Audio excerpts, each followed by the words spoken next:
नमस्कार, आप देख रहे हैं यस प्रभात न्यूज। इस प्रभात न्यूज में आपका स्वागत है। मैं आपके साथ ब्रजेश पांडे। अवैध बालू खनन का खेल जिले में रुकने का नाम नहीं ले रहा। यहीं अवैध बालू खनन होने से नदियों के आसपास के गांवों में बरसात के समय बाढ़ का खतरा बना रहता है। अवैध तरीके से बालू खनन करने वाले माफिया हर वक्त इस अवैध धंधे के फिराक में लगे रहते हैं। जिले में बहने वाली नदी राप्ती, बाणगंगा, कूड़ा, घूंघी नदी जो हिस्सा मिसरौलिया, मुहाना, सोरठगढ़ व लोटन थाना क्षेत्र में पड़ता है, वो इन खनन माफियाओं का अड्डा बन गया। वर्तमान समय में इस नदियों के कई घाटों पर अवैध तरीके से बालू खनन का काम दिन हो या रात हमेशा जारी रहता है। इन घटनाओं पर बालू खनन माफिया सक्रिय हैं और अनोखी तरीके से बालू खनन का काम कर रहे हैं। इन घाटों पर पहले बोरों से नदी के तट पर निकालकर बालू नाव से इकट्ठा किया जाता है और फिर बैलगाड़ी, साइकिल और ट्राली में लोड कर सप्लाई की जाती है। ट्राली से यह अवैध खनन बालू 2000 से 5000 रुपये, बैलगाड़ी से 800 रुपये में खुलेआम बेचा जा रहा है। इस अवैध खनन में लिप्त लोगों के खिलाफ कार्रवाई न होना कहीं न कहीं अवैध बालू खनन को रोकने के लिए जो जिम्मेदार अधिकारी और कर्मचारी हैं, उनके कार्यप्रणाली पर सवालिया निशान भी खड़ा हो रहा है। यूँ भी कहा जा सकता है कि बिना इनके मिलीभगत के इस तरह से अवैध बालू खनन करना संभव नहीं है। अवैध बालू खनन का होना वीडियो में साफ दिखाई पड़ रहा है और जिले के जिलाधिकारी को इसके बावजूद भी शिकायत का इंतजार। बड़ी बात यह है कि जहां भी इस तरह का अवैध बालू खनन किया जा रहा है, इनमें से कभी भी किसी भी घाट पर अब तक बालू खनन के लिए पट्टा नहीं किया गया था।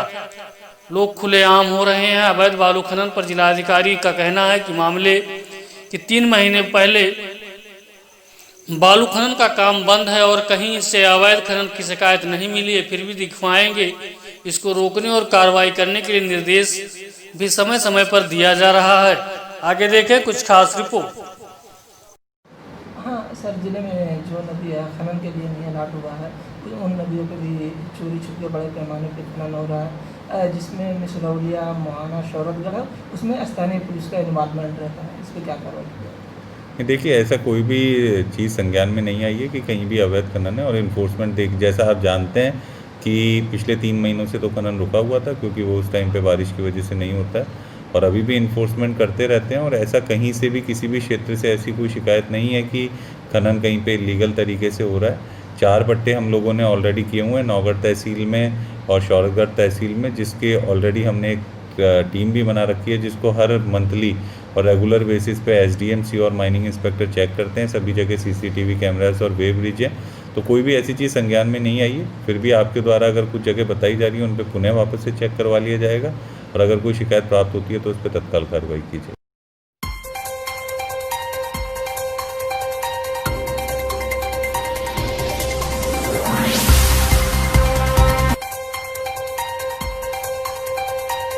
जिले के स्वास्थ्य मंत्री के गृह जनपद में स्वास्थ्य विभाग की व्यवस्थाएं लचर दिखाई दे रही हैं। विभागीय कर्मचारी की लापरवाही इस तरह कि अगर मरीज गंभीर हाल में हो तो अस्पताल के गेट पर ही दम तोड़ देता है। ताजा मामला सिद्धार्थनगर के उसका थाना क्षेत्र के तेतरी चौराहे का, जहां सुबह एक साइकिल व मोटरसाइकिल में एक्सीडेंट हुआ, जिसमें एक 40 वर्षीय व्यक्ति साइकिल सवार गंभीर रूप से घायल हो जाता है।